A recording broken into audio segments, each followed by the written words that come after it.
Episode 290. At the mouth of the one-line gorge. One inside the gorge, one outside it.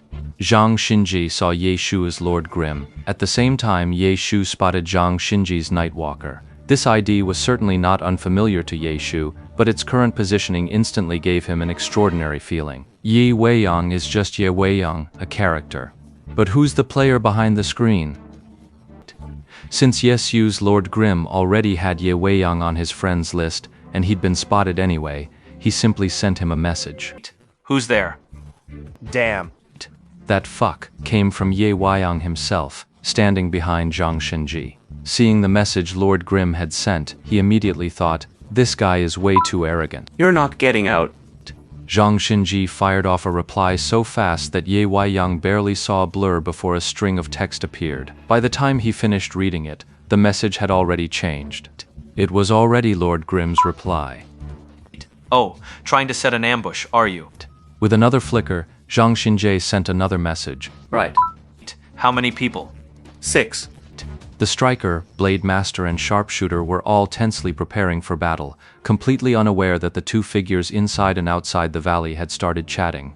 Only Ye Weiyang, standing behind Zhang Xinji, could see clearly. The speed of their message exchange was so fast it was already making Ye Weiyang's head spin. So fast.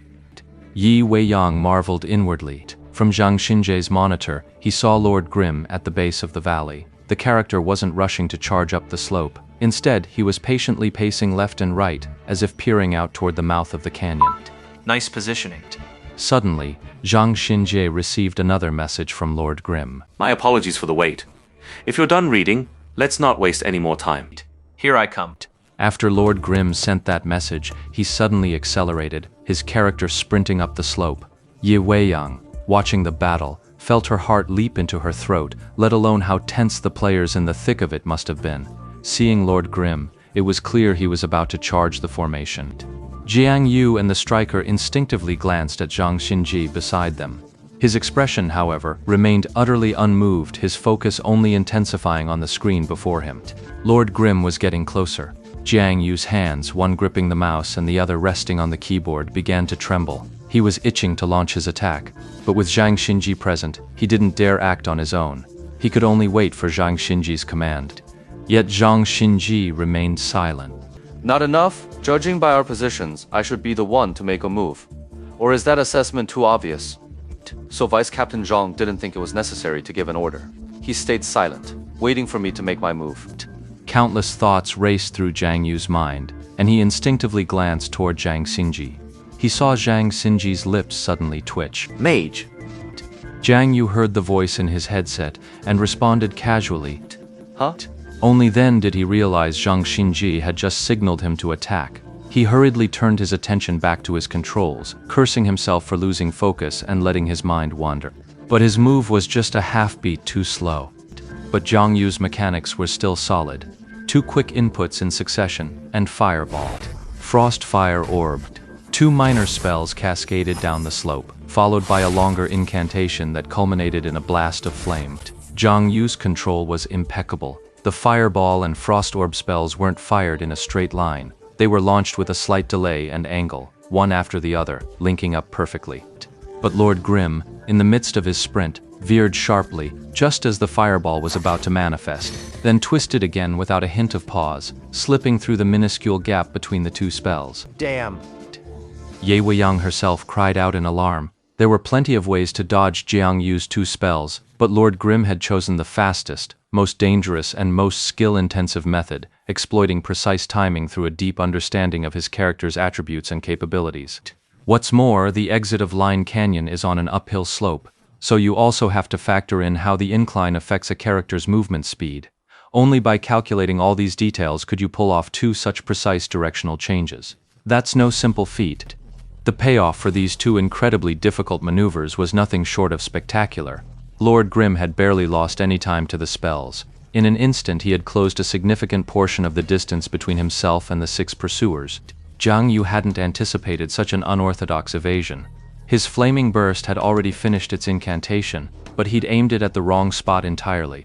A pillar of fire erupted 2 paces behind Lord Grimm, looking like nothing more than a ridiculous firework. Gunner. Zhang Xinji's voice came again. At the canyon entrance, a gunner on the right cliff immediately popped up, leveling his weapon and unleashing a barrage of fire at Lord Grim.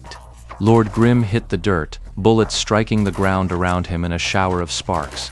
After 3 successive rolls, darted to the base of the cliff wall. He had slipped out of the gunner's line of sight. The gunner reacted instantly, leaping into the air, twisting mid-flight and drawing his weapon to fire again. But then a sharp cry rang in his ears. Look out! 3 whistles cut through the air. By the time the gunner noticed, it was too late. 3 5-pointed shuriken were already embedded in his body. It's hard enough to maintain balance mid-air. The impact sent him flying instantly. Ninja skill. Shuriken. After knocking the gunner away, Lord Grim immediately leapt out of the gorge in that direction. But the moment he peeked out, the striker was already there, a rushing fist carrying the wind, having been waiting for Lord Grim to appear. Zhang Jinji's commands were delivered via direct voice calls, but also through covert messages. The striker, having received the order, had already positioned himself here alongside the gunner, lying in wait. The punch came out of nowhere, slamming into Lord Grim's chest as he jumped and sending him tumbling back into the canyon. Yes! The striker let out a furious roar. Venting the frustration his character had built up overnight, he charged forward, leaping after Lord Grim in midair and stomping down with an eagle's step. Yeah, my ass. Instead, what reached his ears was a furious curse. Before the 3-step eagle's stomp could be fully executed, Lord Grim, still midair, vanished with a puff, dissolving into a wisp of smoke. How could a striker player not recognize a ninja's shadow clone? But that punch was so sudden and so fast, yet Lord Grim still managed to pull off a shadow clone technique. A skill like Shadow Clone, which is instant cast with no channeling time, requires setting up both the real and fake bodies, plus determining the direction and distance of the split. That's a highly complex maneuver. How could he possibly execute it in such a split second? The striker spun sharply in mid-air, thinking fast. Behind him, he saw Lord Grim standing on the cliff edge, right where he had been moments before. Then a dark, chaotic orb of light materialized beside him. He raised a hand and pointed at the striker. The instant the striker looked over, the orb transformed rapidly, morphing into several dark, small swords that shot straight toward him in the air. This was the Cursed Sword, a spellblade skill. Where could an airborne striker possibly dodge? He was nearly engulfed in a burst of black light by that swarm of Cursed Swords mid-air. Cursed Sword is a skill that requires both chanting and charging. The longer the charge, the more small swords erupt from the energy sphere.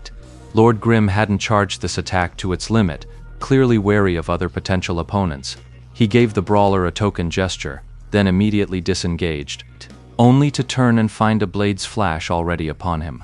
The Blade Master's wave/energy arrived. Lord Grim instantly leapt into the air. With masterful control and perfect timing, he used this simple jump to evade the fierce passing wave of sword energy. But then a mass of pale white flame ignited in the air, seemingly out of nowhere. Lord Grim's leap carried him directly into the heart of the flames. Everyone was stunned. Their first instinct was to wonder if this was another shadow clone. But when they confirmed it was real, that Lord Grim had been hit clean, the group erupted. And the one who made this predictive attack was Zhang Jinji, using the cleric's level 30 skill, Sacred Fire. 该音频由AI 生成。